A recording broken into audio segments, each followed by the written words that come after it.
Muitos anos atrás, mais especificamente em 1596, nasceu René Descartes, conhecido como um filósofo, físico e matemático de origem francesa.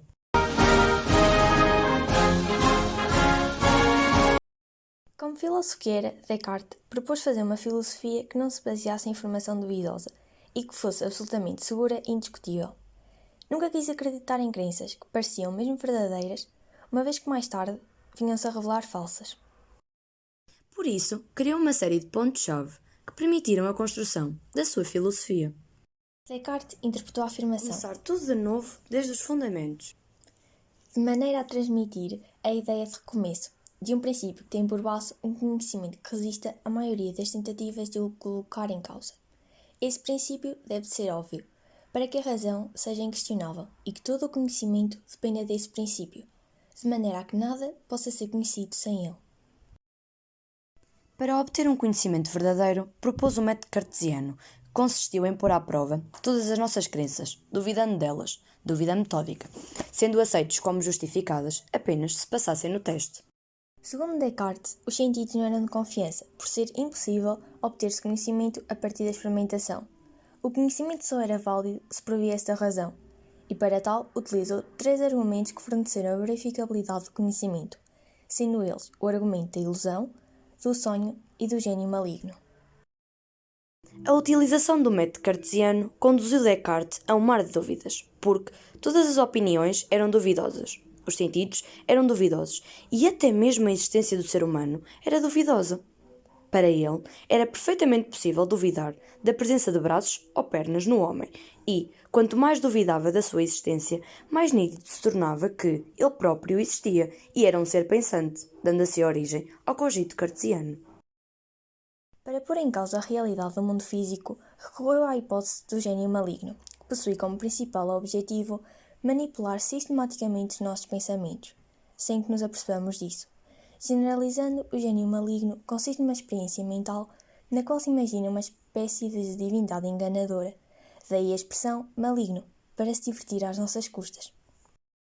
Descartes considerou como sua primeira verdade o cogito cartesiano, presente na sua célebre frase, Penso, logo existo. sendo uma verdade indubitável. Ainda que nenhuma das nossas crenças fosse indubitável, Descartes pensava que havia algo no qual não deveríamos duvidar. Afinal, se estivéssemos a colocar as nossas crenças em causa, estaríamos a duvidar. E duvidar seria uma forma de pensar. Logo, existiríamos.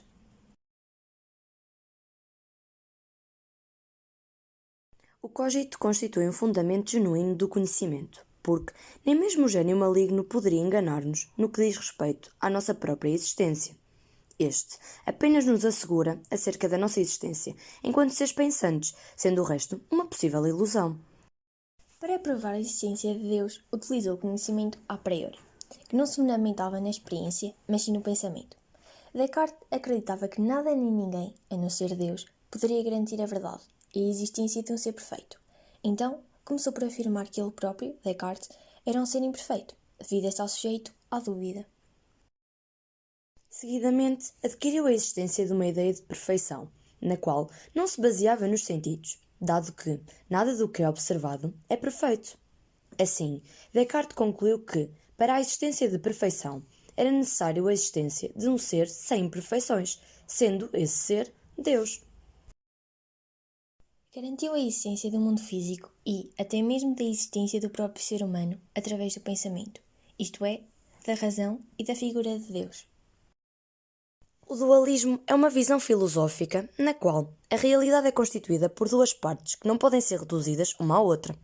Descartes defendeu a existência de uma mente pensante e de uma matéria extensa, isto é, os seres humanos são compostos por dois tipos diferentes de substâncias, que estão ligadas de alguma forma entre si. Por um lado, possuímos corpos e fazemos parte do mundo físico. No entanto, somos os únicos que, além de corpo, possuímos mente. Se perdermos um braço ou uma perna, o nosso mecanismo corporal estará comprometido, mas ainda somos uma pessoa, tão completa quanto antes. Porém, se perdermos a mente, deixaremos de existir. Este filósofo ofereceu vários argumentos para nos convencer de que a mente e o corpo são duas substâncias distintas, ou seja, examinou aquilo a que chamamos de mente e de corpo. Através disso, mostrou que ambos possuem características diferentes e, por isso, eram tipos diferentes de realidade. As objeções presentes ao racionalismo cartesiano são o exclusivismo, uma vez que utiliza apenas a razão como fonte de conhecimento, e o dogmatismo, por defender que se conhece tudo através da razão. Em 1647, Descartes foi premiado pelo rei de França com uma pensão, começando a trabalhar na obra Descrição do Corpo Humano. O seu trabalho filosófico e psicológico atraiu cada vez mais figuras emblemáticas e de grande estatuto social. Morreu de pneumonia a 11 de fevereiro de 1650, com 53 anos, em Estocolmo, depois de 10 dias doente, enquanto trabalhava como professor, a convite da Rainha Cristina da Suécia, cujos estudos começavam às 5 da manhã. Em 1667, os restos mortais de Descartes foram repatriados para a França e enterrados na abadia de Saint-Geneviève de Paris, encontrando-se um memorial construído no século XVIII numa igreja sueca. Nesse mesmo ano, a Igreja Católica colocou os seus livros na lista proibida, como Discurso sobre o Método e Geometria, escritos em 1637, Meditações sobre Filosofia I, em 1641, Princípios de Filosofia, em 1644 e As Paixões da Alma, em 1649.